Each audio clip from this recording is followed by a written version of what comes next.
노벨상 세계에 오신 것을 환영합니다. 본 영상은 인공지능 기술을 활용하여 허구성, 과장성, 추측성 정보를 걸러내고 검증된 정확한 지식만을 엄선하여 전해드립니다. 오늘의 노벨상 세계의 주제는 아인슈타인은 왜 상대성 이론이 아닌 것으로 노벨상을 받았을까입니다. 이거 정말 많은 분들이 궁금해하실 것 같아요. 그쵸?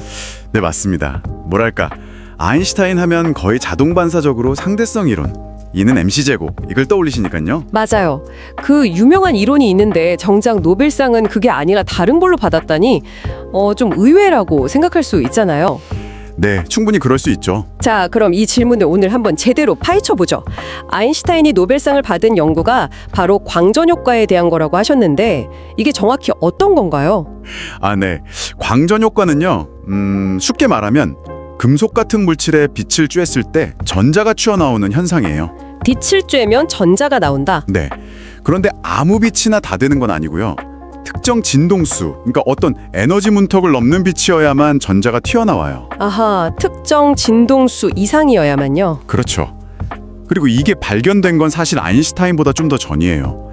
1887년에 독일의 물리학자 헤르츠가 음극선 실험을 하다가 우연히 발견했거든요. 아, 그래요? 헤르츠. 어디서 들어본 이론 같은데 전자기파 발견한 그분 맞죠? 네, 맞습니다. 바로 그 헤르츠예요.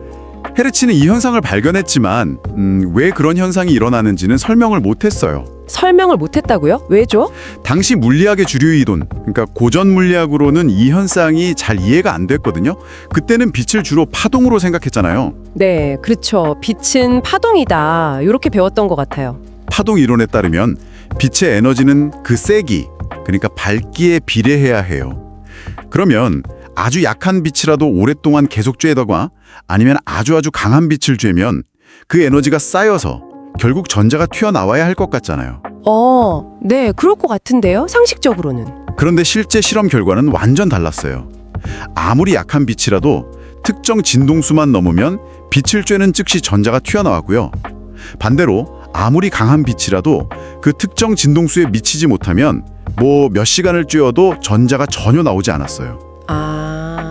세기가 아니라 진동수가 결정적이었다는 거네요. 그 문턱값 같은 게 있었다는 거죠. 바로 그거예요. 빛의 세기는 튀어나오는 전자의 개수에만 영향을 줬지 전자라 튀어나오느냐 마느냐 그리고 튀어나온 전자의 에너지가 얼마냐 하는 것에는 영향을 못 줬어요. 전자의 에너지는 오직 빛의 진동수에만 비례했고요. 이게 고전적인 파동 이론으로는 정말 설명하기 어려운 문제였죠. 와, 듣고 보니 정말 미스테리했겠네요. 당시 물리학자들은 엄청 골치 아팠겠어요. 그렇죠. 일종의 난제였던 거죠. 이걸 해결한 사람이 바로 아인슈타인이었던 거고요. 그 유명한 1905년 기적의 해에 발표한 여러 논문 중 하나가 바로 이 광전 효과를 설명하는 논문이었어요. 1905년 그 해에 특수상대성 이론도 나오고 브라운 운동 논문도 나오고 정말 대단한 해였네요. 네, 맞습니다. 정말 물리학의 역사를 바꾼 해라고 할 수 있죠. 아인슈타인은 이 광전 효과를 설명하기 위해서 당시로서는 아주 대담하고 혁명적인 아이디어를 제시해요. 어떤 아이디어였나요? 바로 직전에 막스 플랑크라는 물리학자가 흑체 복사 문제를 설명하면서 에너지가 연속적인 게 아니라 어떤 덩어리, 양자라는 불연속적인 단위로 존재한다는 가설을 내놨었거든요. 아, 플랑크의 양자 가설 들어봤어요. 네, 아인슈타인은 이 플랑크의 아이디어를 빛에 적용한 거예요. 빛이 우리가 생각하는 것처럼 연속적인 파동이 아니라 에너지를 가진 작은 알갱이들, 입자들의 흐름이라고 본 거죠. 이 빛 알갱이를 광자, 포톤 또는 광양자라고 불렀어요. 빛이 알갱이라고요? 파동이 아니라 입자. 와, 이건 정말 생각의 전환인데요? 그렇죠. 아주 급진적인 생각이었어요. 그리고 아인슈타인은 각 광자가 가진 에너지가 플랑크 상수 h에 빛의 진동수 f를 곱한 값, 즉 E는 hf와 같다고 제안했어요. E는 hf. 아, 이것도 유경한 식이네요. 네, 그리고 이 광자가 금속 표면에 있는 전자와 충돌해서 자신의 에너지를 전부 전달하는데 만약 이 광자의 에너지가 전자를 금속에서 떼어내는 데 필요한 최소한의 에너지, 이걸 일함수라고 하거든요. 이 일함수보다 크면 전자가 그 차이만큼의 운동 에너지를 가지고 튀어나온다는 거예요.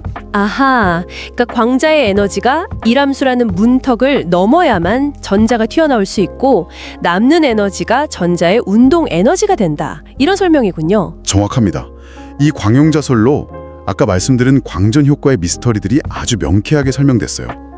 왜 특정 진동수 이상의 빛만 효과가 있는지, 광자 에너지가 일함수보다 커야 하니까, 왜 빛의 세기와 상관없이 즉시 전자가 나오는지, 광자 하나가 전자 하나와 충돌하니까, 왜 튀어나온 전자의 에너지가 진동수에 비례하는지, 이 운동 이퀄 HF 일함수니까 다 설명이 된 거죠.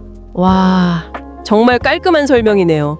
고전 물리학의 난제를 단번에 해결한 거군요. 네, 이건 단순히 광전 효과 하나를 설명한 걸 넘어서는 의미가 있어요. 빛이 파동의 성질만 가진 게 아니라 이렇게 입자의 성질도 동시에 가진다는 빛의 이중성을 강력하게 뒷받침하는 증거가 됐거든요.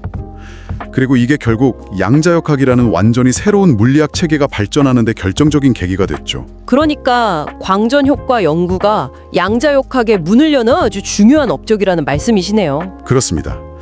고전 물리학의 패러다임을 흔들고 새로운 시대를 연 정말 중요한 발견이었어요. 자, 그럼 이제 원래 질문으로 돌아가 볼게요. 이렇게 중요한 발견이고 양자역학의 시작을 알린 업적인데 그래도 여전히 그 유명한 상대성 이론이 있잖아요. 특히 1919년에 영국의 천문학자 에딩턴이 개기일식 때 관측을 해서 아인슈타인의 일반 상대성 이론 예측대로 태양의 중력 때문에 별빛이 휘는 것을 확인했잖아요. 그때 아인슈타인이 정말 세계적인 슈퍼스타가 됐는데. 네, 맞아요. 에딩턴의 관측은 일반 상대성 이론을 극적으로 증명한 사건이었고 아인슈타인의 명성을 정말 하늘 높이 올려놨죠. 그런데 왜 노벨상은 이 상대성 이론이 아니라 그보다 먼저 발표됐던 광전 효과로 주어졌을까요? 이게 참 궁금해요. 네, 아주 술련 질문입니다. 그 이유를 이해하려면 노벨상이 수여된 시점, 그러니까 1921년 당시의 과학계 상황과 노벨상의 특징을 좀 살펴볼 필요가 있어요. 1921년 아인슈타인이 노벨상을 받은 해군요. 네, 1921년도 수상자로 선정되었고 실제 시상은 다음 해인 1922년에 이루어졌죠. 중요한 건 그 시점에서도 상대성 이론, 특히 일반 상대성 이론은 여전히 논란의 대상이었다는 거예요. 논란이요? 에딩턴의 관측으로 증명된 거 아니었나요? 에딩턴의 관측 결과가 발표되긴 했지만 그 실험의 정확성이나 해석에 대해서 의문을 제기하는 과학자들도 있었어요. 그리고 일반 상대성 이론 자체가 수학적으로도 굉장히 난해하고 그 개념 자체가 워낙 혁명적이었기 때문에 당시 과학계 전체가 이걸 완전히 받아들이고 소화하기에는 시간이 좀 더 필요했던 거죠. 아, 너무 시대를 앞서 나간 이론이라서 당시 기준으로는 아직 검증이 부족하다고 여겨졌을 수도 있다는 거군요. 맞습니다. 게다가 노벨위원회는 기본적으로 좀 보수적인 성향이 있어요. 아주 새롭고 혁명적인 이론보다는 실험적으로 명확하게 검증되고 그 중요성이 널리 인정된 업적의 상을 수여하는 경향이 강하거든요. 확실한 증거가 있는 논란의 여지가 적은 업적을 선호한다. 네, 그런 면에서 볼 때 1921년 당시 상대성 이론은 아직 진행 중인 논란의 여지가 있는 이론으로 간주되었을 가능성이 커요. 위원회 입장에서는 좀 더 시간을 두고 검증되기를 기다렸을 수 있죠. 그렇군요. 그럼 상대적으로 광전 효과는 어땠나요? 광전 효과에 대한 아인슈타인의 설명, 즉 광양자설은 이미 발표된 지 15년 이상 지났고 그 사이에 미국의 물리학자 로버트 밀리컨 같은 사람들이 아주 정밀한 실험을 통해서 아인슈타인의 예측, 이퀄 HF 관계식이 정확하다는 것을 재확인했어요. 아, 밀리컨 실험 들어본 것 같아요. 기름방울 실험으로 유명한 분이죠? 네, 바로 그 밀리컨입니다. 재미있는 건 밀리컨 자신은 처음에 아인슈타인의 광양자 가설을 믿지 않아서 그걸 반증하려고 실험을 시작했는데 결과적으로는 아인슈타인의 이론이 옳다는 것을 아주 정밀하게 증명해버렸죠. 와, 아이러니하네요. 반증하려다 증명해준 셈이군요. 그렇죠. 어쨌든 밀리컨의 실험 덕분에 광전 효과에 대한 아인슈타인의 설명은 실험적으로 아주 확실하게 검증된 법칙으로 자리를 잡게 됐어요. 논란의 여지가 거의 없었죠. 아하, 상대성 이론은 아직 논란 중, 광전 효과는 확실한 검증 완료, 이런 상황이었군요. 네. 게다가 아까 말씀드렸듯이 광전 효과 법칙의 발견은 단순히 하나의 현상을 설명한 것을 넘어서 양자이론이라는 새로운 물리학 분야를 여는데 결정적인 기여를 한 것으로 평가받았고요. 노벨위원회는 바로 이 점, 즉 실험적으로 명확히 검증되었고 새로운 물리학 분야에 초석을 놓았다는 점을 높이 평가해서 1921년 노벨 물리학상을 수여하기로 결정한 겁니다. 그래서 수상 이유도 이론 물리학에 대한 공헌, 특히 광전 효과 법칙의 발견, for his services to theoretical physics and especially for his discovery of the law of the photoelectric effect 이렇게 명시된 거군요. 맞습니다.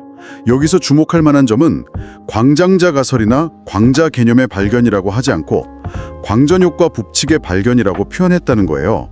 그러네요. 법칙의 발견이라고 했네요. 왜 그랬을까요? 이것도 아마 도별위원회의 신중함 혹은 보수적인 성격이 반영된 걸 수 있어요. 광자라는 개념 자체가 워낙 혁명적이었기 때문에 광자라는 입자 자체를 인정하기보다는 실험적으로 검증된 광전 효과에 관한 법칙을 발견한 공로에 초점을 맞춘 거죠. 물론 그 법칙의 근간에는 광자 개념이 있지만 표현은 조금 더 안전하게 한 셈이에요. 와, 노벨상의 뒷이야기도 참 흥미롭네요.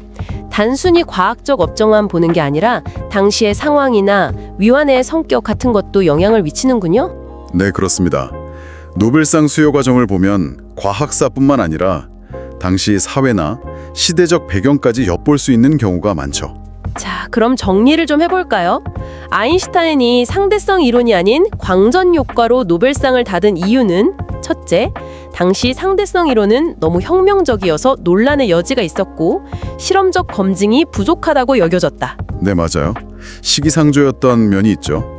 둘째, 반면에 광전 효과에 대한 설명은 실험적으로 명확하게 검증되었고 논란이 적었다. 그렇죠. 밀리컨의 실험 등이 결정적이었고요.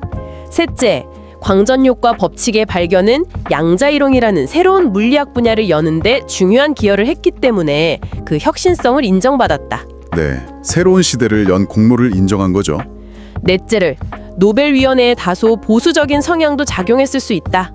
확실하게 검증된 업적을 선호하는 경향 말이죠. 네, 그렇게 정리할 수 있겠습니다. 물론 그렇다고 해서 상대성 이론의 가치가 폄하되는 것은 절대 아니에요. 상대성 이론은 인류지성사의 정말 기념비적인 업적이고 시간이 흘러 그 중요성은 더욱 확고해졌죠. 어쩌면 노벨상을 받지 못한 것이 오히려 그 이론의 초월적인 위상을 더 돋보이게 하는 면도 있지 않나, 그런 생각도 듭니다. 와, 그것도 일리가 있네요. 노벨상 수상 여부와 관계없이 그 위대함은 변치 않는다. 오늘 정말 흥미로운 이야기 잘 들었습니다. 아인슈타인과 노벨상에 얽힌 뒷이야기를 알게 되니 더 재미있네요. 네, 저도 즐거웠습니다. 노벨상 세계에서 다음 영상도 기대해 주세요.